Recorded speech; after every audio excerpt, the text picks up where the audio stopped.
Can you guys hear me okay if I go speakerphone? Yep. Okay. If you're on it now, yes. And it looks like you're live now. Yeah, we are live. All right. So we'll call the meeting to order. Our first item is consideration of minutes from previous meetings. So we have our minutes from August 11th and August 25th. Peter was so kind to put together for us.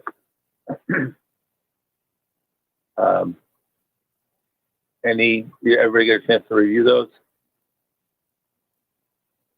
Yes. All right. Anybody make a motion? I'll make a motion to accept the meeting minutes from 8/11.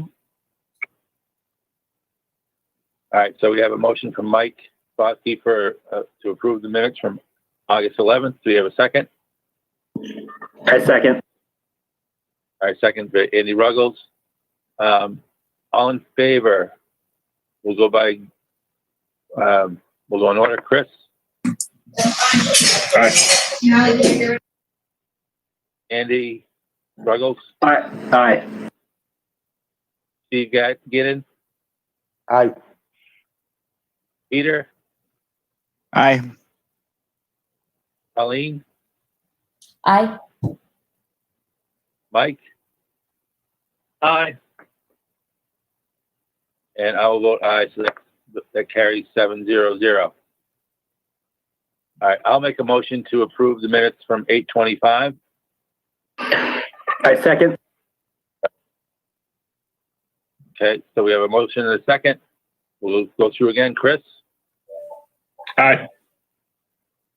Andy. Aye. Steve. Aye. Peter. Aye. Colleen. I'll abstain, Andy. I wasn't here. Mike. Aye. And I will say aye. So the vote carries 6-0-1. All right. So those minutes are all approved. So we can get those to the town clerk. All right. Next item is public input. John, it doesn't look like we have anybody that's called in other than me and Mike. That is correct. Okay.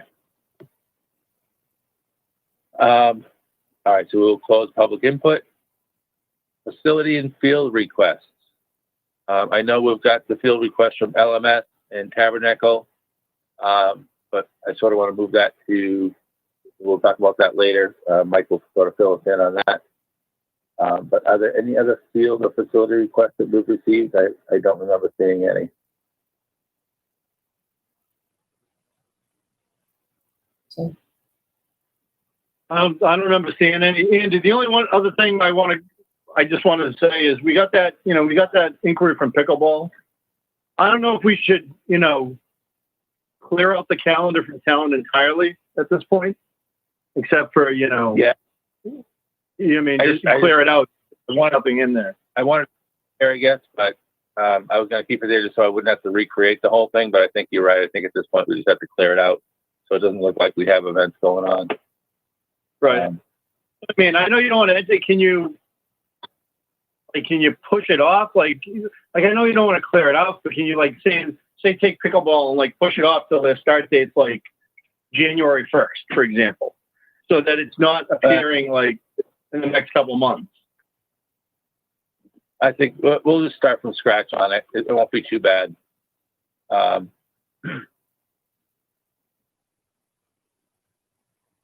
Really, everything should be, sort of give us a fresh slate with everything. So I'll go in and clear that out so that the town hall. I'll clear that out.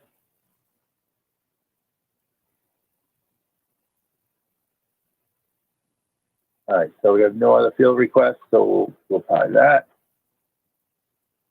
New business, trail cameras. Chris, you said you did a little research on some trail cameras. So what'd you find for us? I did, yeah. I have some links I can share if you want, but for the most part, I think it makes sense to have something that would record there locally. We can go and take the card out if we need to. Something that does both video and still pictures can help cut down on the storage on the card. And we can get different size cards if we need more storage on it, but for the most part, it should record at least a couple of months of footage, depending on how much motion is down there. But they do record on motion. I think one of the important things would be to have one that has zero flash. So at nighttime, it uses infrared, but you don't see the light. Because some infrared cameras will have the lights will have a red glow to them. So if you have the zero flash, it's not going to be obvious where it is at nighttime. So I think it'll help catch people a little bit better. And I found a handful of them, whether it was on Amazon or Bass Pro or places like that. And, anywhere from, about $90 up to about $200. They all seem to do roughly about the same thing. So you can share whatever you guys want to see. Well, I mean, I think seeing it on the site and seeing their reviews are probably one thing, but I'd like to sort of see what they do. Yeah. If they all have the same capability and one's 90, one's 200, maybe we buy a couple of $90 ones and put them up at two different locations and just sort of see what they look like, or just even one if you want. And then we can sort of go from there. I don't know what you guys feel. I like the idea of multiple cameras. Then we can move them around to different facilities. And how about legal-wise, Chris? Do we have to put something saying that there may be a camera present? And I think that alone is going to be a huge deterrent. Because now we're seeing incidents at Darrow, we're seeing incidents at Sawmill, we're seeing recently there was an incident at on Brook Street. And it'd be nice if we had something there to capture it and maybe deter it. Well, Chris, I think you're muted. It's sort of a gray area. You don't have to advertise that you're recording video. There's no laws for that. There is some liability if you do post your recording video and there is no video. You could get in trouble for that. So if you have a sign up and you move the camera somewhere else, that could be an issue. What could be a problem is if we're recording audio, and some of these trail cameras do record audio.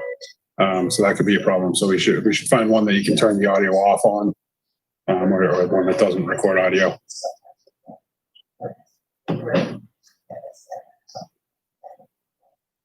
Yeah, if we're not legally required to put signage up, I would say let's not, just to see what we get.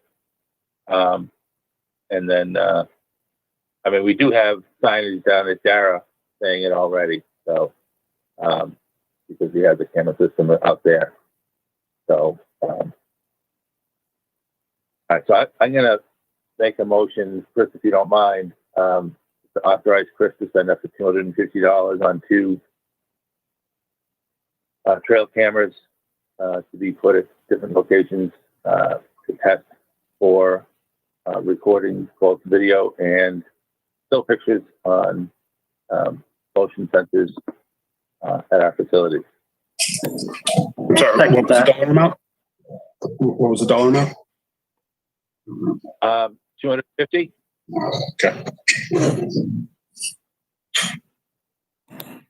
All right, so we have a motion and a second. Any discussion? Sorry, who was the second? I didn't catch that. The second was Andy Ruggles.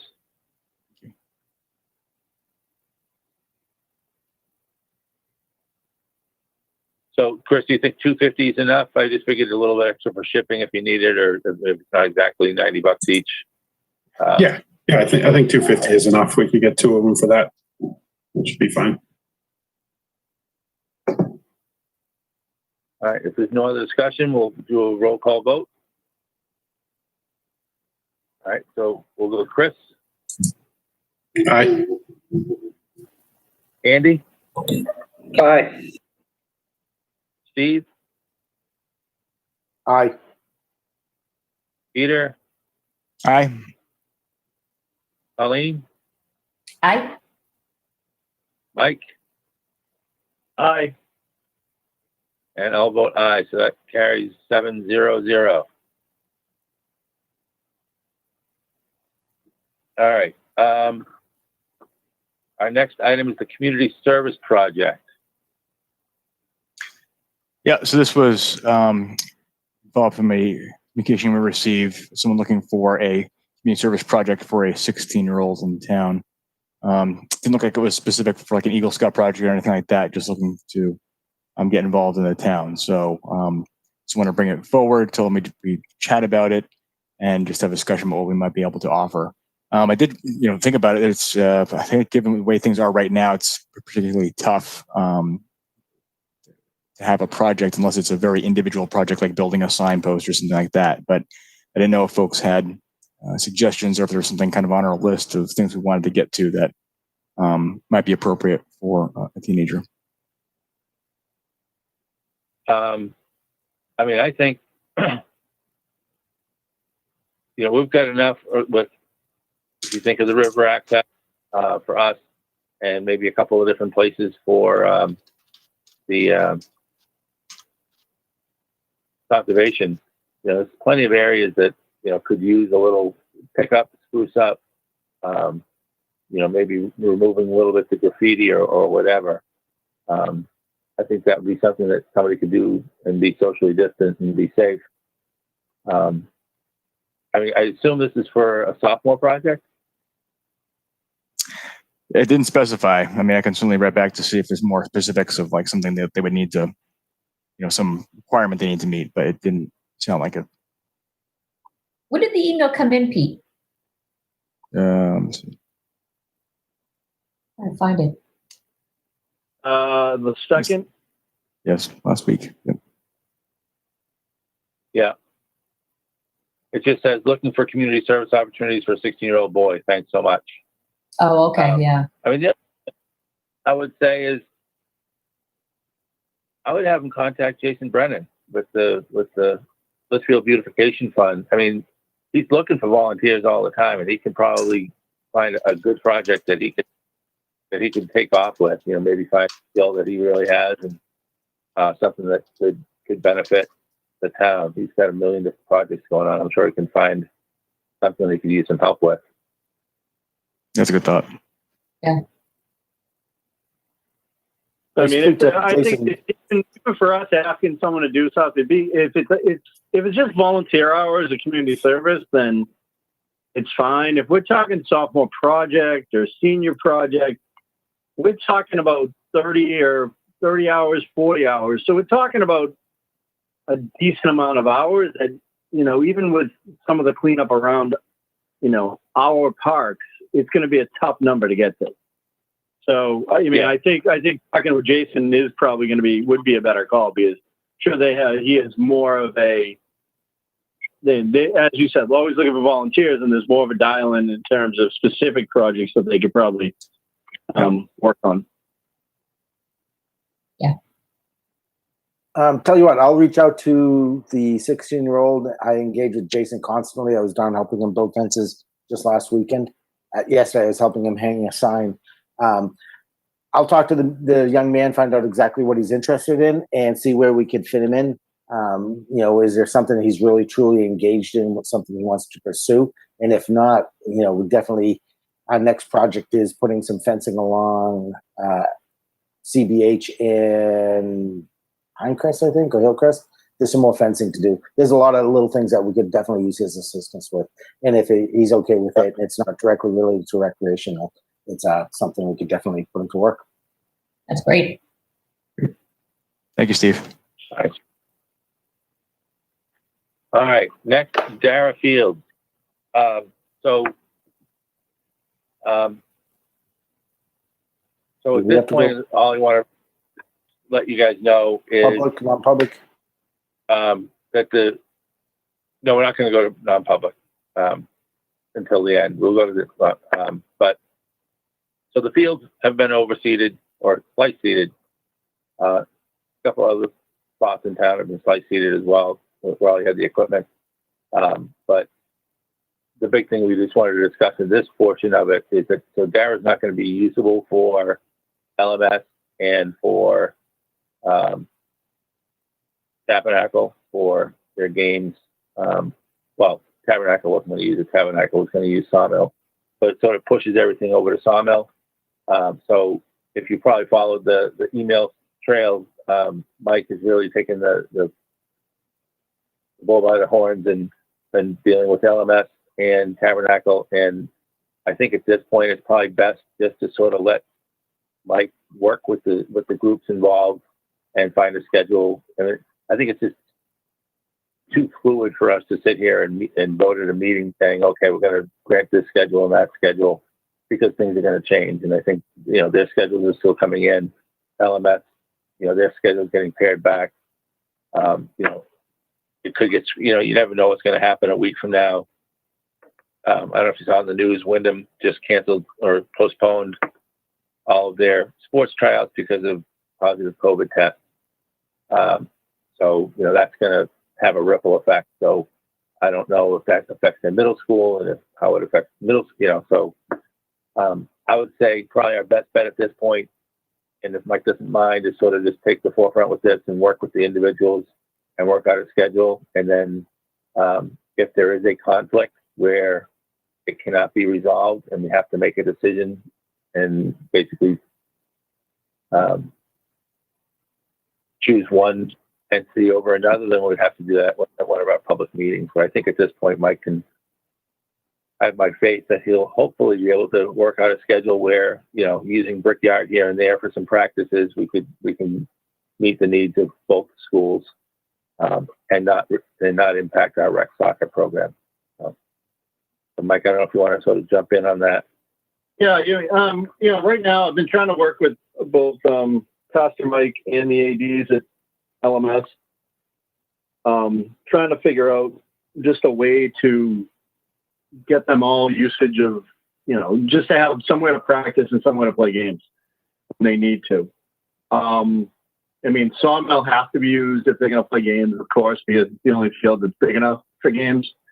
And at this point, LMS is pretty much going to be resigned to using most of the time Brickyard and then GMS for practices for the teams, because in trying to talk with the bus company, they can't. There's a whole history behind the busing of how the kids were getting to Dara before, in terms of it was kind of along a bus route, so it was fine because they're on the way to high school. But to get to Sawmill, it's entirely out of the way, so it would have to require some sort of probably extra fee, and it's probably not going to happen for practices. So right now, except this week, they're going to practice. They're going to have tryouts at Sawmill because it's bigger, and they want a full size field for tryouts. So basically, what I've been working with all of them on is Tabernacle they only have 4 home games, so their home games are already out there. I asked LMS, because their schedule's in flux, to schedule or make sure that they didn't schedule any games on those days. That conflict, to remove that conflict. And then said, try to, schedule your games when you can and let me know when they are. And then they're going to use, as I said, after this week, they're going to use Brickyard and they're going to use GMS for their 2 teams to practice on. I had passed along to Pastor Mike that, they're going to use Brickyard this week for their practices. And then, I was waiting until after this meeting, but basically any sort of game conflict where LMS is going to be at Sawmill, I basically said, you guys can use not GMS, you guys use Brickyard for your practice. So it's a matter of balancing out using just the schedule, making sure that the schedule and people know where they're going between Sawmill and Brickyard.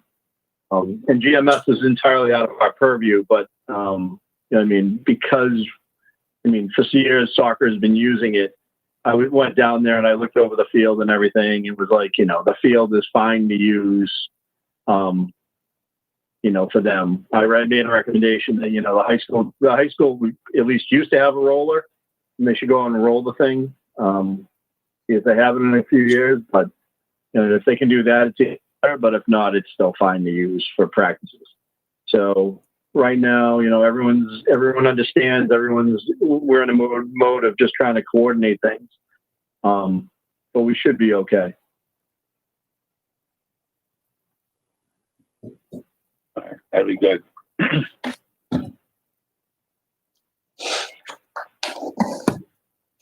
All right, any other thoughts on that? All right.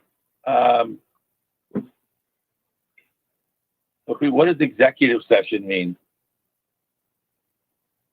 Should we all step out and let the big wigs come in and take over? Sorry, non-public session, I guess is the proper term. Oh, yeah. So we're going to move that to the end of the meeting, because generally what we'll do is we'll do the non-public at the end of the meeting, and then we'll just come out of the non-public to adjourn. Doesn't have to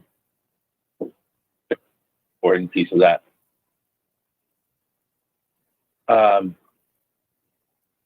Okay.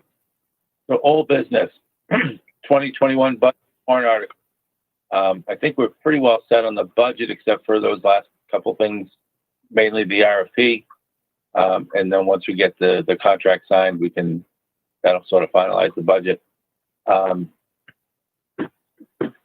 one thing that we talked about at the last meeting is putting together, and I think Steve Weber was on that suggested it, putting together a warrant article for basically all the stuff that we feel we're going to need to maintain and bring up to speed for the hall down at Town Hall. But we're not going to get a new community center or not even look into it. We're going to need to make sure that building can last and sustain what we need. So I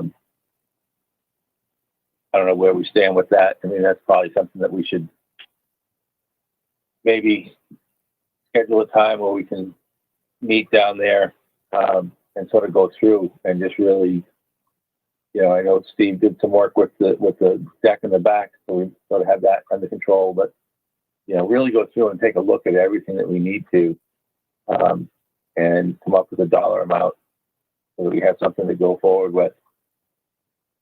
My concern is if it's something dire that we need that's $400, $500, and we put it in the warrant article and that warrant article gets voted down, we cannot do that until we have another election and another vote on that. So even if we have the money set aside for it, let's just say the stairs, the deck and the stairs at Talent, if we know we have that set, but then we put it in that warrant article and it says no, then we can't, even if we have the money set aside for it. So I think we just got to be careful as to what we put on the warrant article. If that makes sense.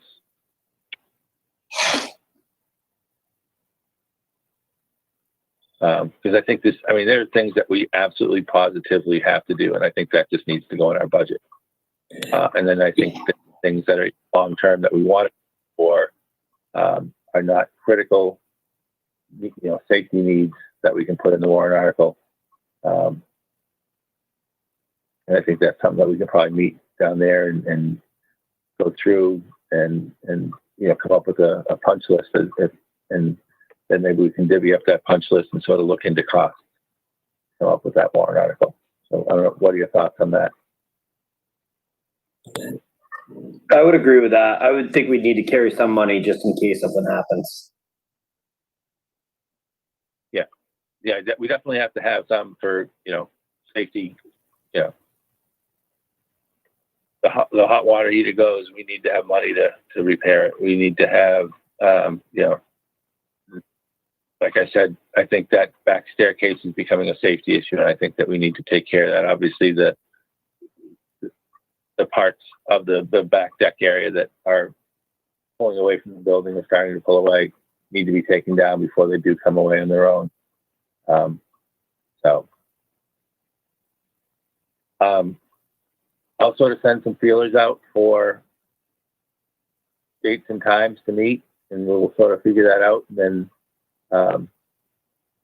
then we'll sort of take whatever we find and bring it back to the public meeting, and we'll sort of take notes of that and come back if that sounds good to everybody. All right. Next item, field maintenance RFP. So Andy, I know you were tweaking a couple things. Did you know if before I got that out? Yeah. I promise I will do it first thing in the morning. I have not gotten to it yet. I'll change those couple things. I'll send it over to Troy. All right, great. Yeah, so if we can get it out, then the timeline will be good. And that'll help us. This is a little earlier than we had it last year, which is good. So we can make that adjustment. All right, any other business before we go into non-public?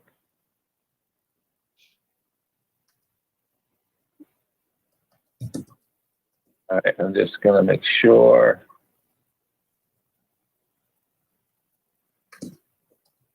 All right, so at this point, where'd it go?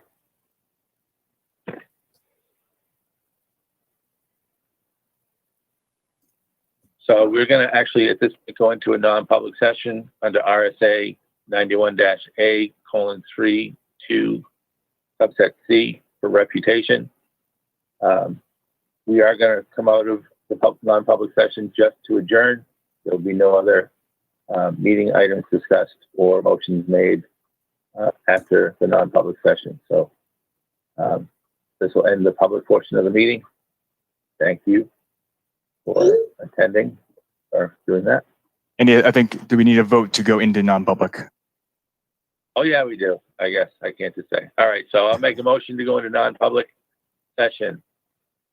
I'll second. All right, so we have a motion and a second by Peter.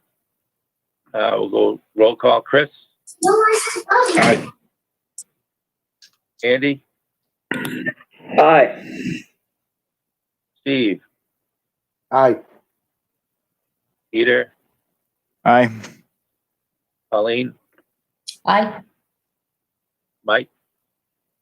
Aye. And I will vote aye. So the motion carries 7-0-0. So we are going into non-public session. All right, thanks for sticking around, Russ.